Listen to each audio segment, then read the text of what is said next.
kasangga. Ito at ipapakita ko sa inyo yung gintong kalangitan mga kasangga at mga kabundukan ng Rizal Province.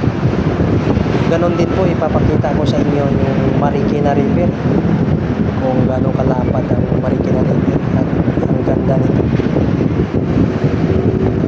Tara't silipin natin mga kasangga. Ito yung Marikina River mga kasangga. Malapad siya. Kaya isa lang po ang payo ko sa mga ating mga kapatid, ating mga kaibigan, huwag nating sirain yung kalikasan. Ito po yung ating pag-aingatan dahil ito ay biyaya, ito para sa atin. Kumbaga ay pinagkakatiwala ito sa atin. Kaya sana ay huwag nating sirain, huwag natin abusuhin. Kung mapapansin natin mga kasangga, mga kaibigan, mga dating naglalaparan, naglalakihang palayan, ngayon puro na mga building, puro na mga establishmento. Kaya di natin maiwasan na bumabaha yung ating mga kailugan, mga kapaligiran. Dahil yung mga dapat daanan ng tubig ay natatabunan na ng mga kung ano-anong mga pinapatayo ng mga mayayaman, mga tao. Dahil sa tayo nagsisiksikan na rin, sobrang dami na ng tao.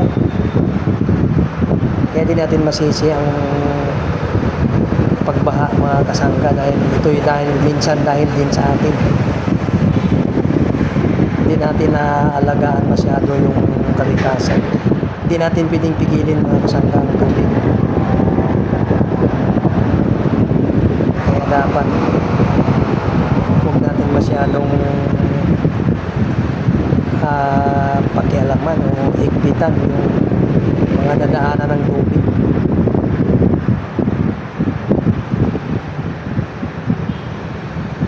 Dahil pagdating ng panahon talagang babahain tayo.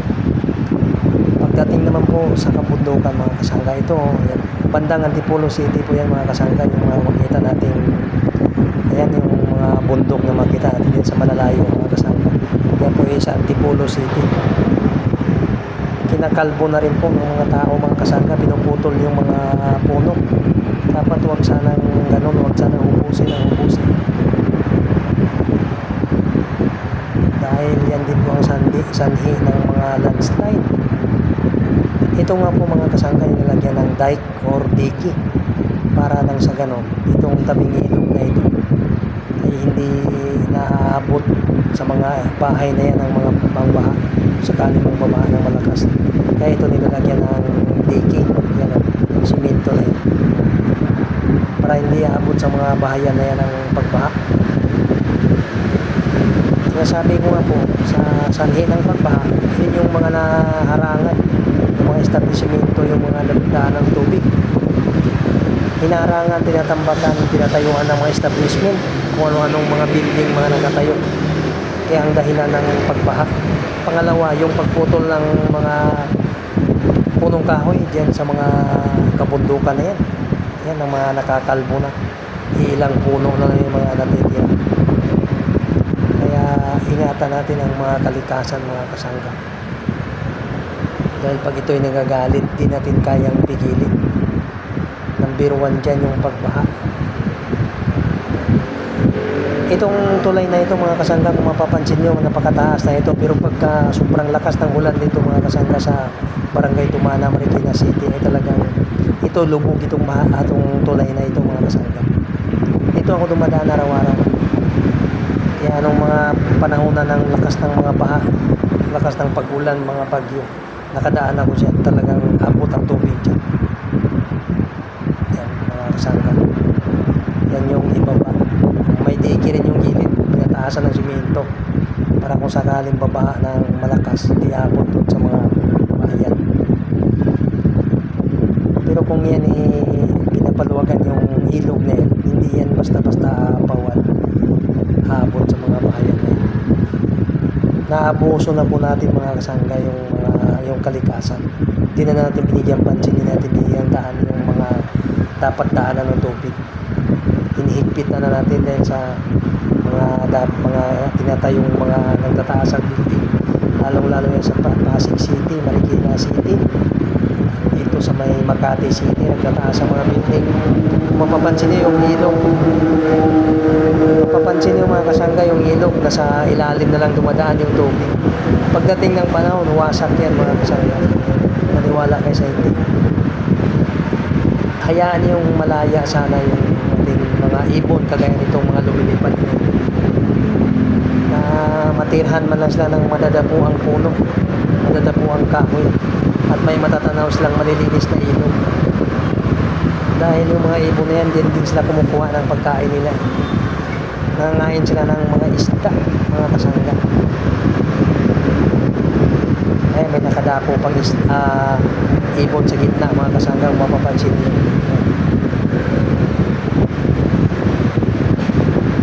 So, sana may mapulutan kayong aral dito sa ating video na ito.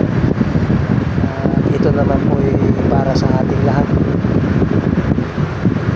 Huwag natin masyadong apusuin ang kalikasan. Alagaan natin dahil tayo mismong tao ang tagapangalaga nito.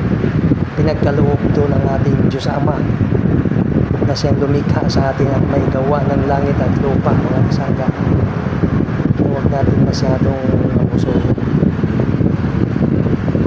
Pagkaingatan natin, bigyan natin ng pansin kung saan ba dapat ang daanan ng tubig. Luwagan po natin, huwag natin higpitan. Dahil ang pagdaloy ng tubig, mga kasangga, hindi po natin mapipigilan yan. So yan, kung mapapansin yung mga kasangga kung gano'ng kalapad nito, hindi ito kalaliman mga kasangga. Nilang ilalim nito mga burak, mga putik po. Pag bumaha lang po siya talagang lumalim ng gusto. Yung mga sa mga gilid ng kasangga, tinataniman po nila ng mga kangkong, mga gulay pagka yung hindi pa tagulan, no, mga tag-init pa.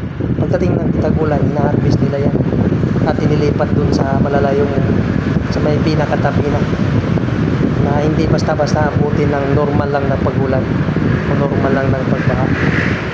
Ang normal na pagulan, pagbaha, mga kasangga, hindi po mapupuno yan. Hanggang dito na lang po mga kasangga.